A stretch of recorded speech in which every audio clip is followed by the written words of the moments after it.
اہل بیت کی سچی محبت پیدا ہو جاتی ہے، پھر وہ اہل بیت کے طریقے پر چلنے لگتا ہے۔ بات یہاں یہ ہے کہ ہم اہل بیت سے محبت کا دعویٰ تو کرتے ہیں، لیکن ہماری زندگی کے اندر کہیں سے کہیں تک اہل بیت کا کردار نظر نہیں آتا۔ میں صرف 2-3 باتیں پڑھوں گا اور آپ کی توجہ کا تعلق اور اپنی بات مکمل سمیٹوں، اس لیے کہ یہ وقت دعا کا تقریر کرے، لیکن آپ بیٹھے ہوئے، محبت آپ کی بہت شکریہ، آپ حضرات اتنی دیر تک بیٹھے، اللہ آپ سب کو جزائے خیر دے۔ دیکھیے اہل بیت دین بچانے گئے کربلا میں، امام علی مقام میں دین بچانا، اور آج سب سے زیادہ خطرہ اگر دین کو کسی کی ذات سے ہے، جملے اگر تلخ لگے تو معاف کرنا، لیکن اس کو سنیں اور غور سے سنیں، آج دین کو سب سے زیادہ خطرہ اگر کسی سے ہے تو مجھے ایسا لگتا ہے کہ کافروں سے دین کو اتنا خطرہ نہیں ہے جتنا کلمہ پڑھنے والے مسلمانوں سے دین کو خطرہ ہے۔ کیوں؟ اس لیے کہ جتنا دین کا نقصان کلمہ پڑھنے والوں کی ذات سے ہو رہا ہے، اتنا شاید کلمے کے منکروں سے نہیں ہو رہا ہے۔ دین کا مذاق جتنا کلمہ پڑھنے والا اڑا رہا ہے، اتنا شاید ہی کلمے کا منکر دین کا مذاق اڑائے۔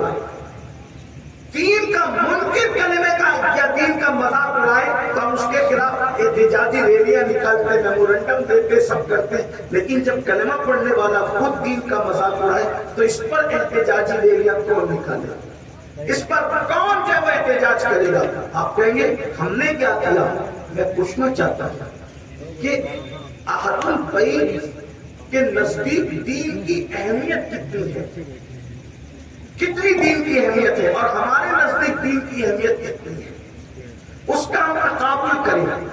خود کربلا میں دیکھیں، جس حسین پاک کے نام پہ ہم مچلتے ہیں، جب میری قوم امام کے نام پہ مچلتی ہے تو میرا دل مچلنے لگتا ہے کہ میری قوم میں آج بھی امام کی محبت موجود ہے، اور انشاءاللہ قیامت تک موجود رہے گی، کیونکہ یہ فطرت میں ہے۔ اللہ نے نبی اور آل نبی کی محبت کو فطرت میں رکھ دیا ہے، فطرت میں وضیع کر دیا ہے۔ لیکن ایک بات میری قوم کے جوانوں پوچھتا ہوں، امام کو تو دین سے کتنی محبت تھی، مذہب اسلام سے کتنی محبت تھی، شریعت سے کتنی محبت تھی۔ دیکھیے میدان کربلا میں امام کا امتحان ہوا، تلوار چلی، امام کے لیے تلوار کوئی معنی نہیں رکھتی تھی۔ امام حسین نے اس گھر میں آنکھ کھولی جہاں ذوالفقار جیسی تلوار کی گھنگرش تھی، وہاں تلواروں کی کوئی اہمیت نہ تھی، وہاں تلوار بالکل ایسے ہی تھی جیسے ہمارے یہاں بچے کھلونوں سے کھیلتے ہیں، اس لیے کہ وہ گھرانہ بہادر گھرانہ تھا۔ اور امام حسین کے والد تو وہ تھے کہ جن کی ذوالفقار چلی تو اللہ اکبر، صفوں میں دشمنوں کو ایسے کاٹا جیسے گاجر مولیاں کٹتی ہے۔ آج بھی علی کی تلوار کی کھنگرت سنائی دیتی ہے۔ کہنے والے نے کہا ہے کبھی دیوار ہلتی ہے، کبھی لڑکا جاتا ہے، علی کا نام سن کر اپنی خیمہ کاپ جاتا ہے۔ نعرے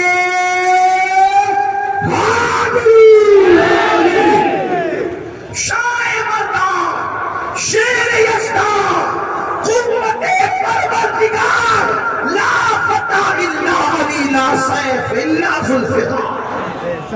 وہاں تلواروں کی کوئی اہمیت نہیں تھی۔ اصل جو امتحان ہو رہا ہے اس کو غور سے سنیں، اس کو دیکھیں۔ امام علی مقام کا امتحان اللہ کی طرف سے ہو رہا ہے۔ ایک طرف جوان بیٹا ہے، امتحان دیکھیں۔ کربلا سننے والوں، میری مائیں اور بہنیں کو، ایک طرف جوان بیٹا ہے، کیسا جوان بیٹا؟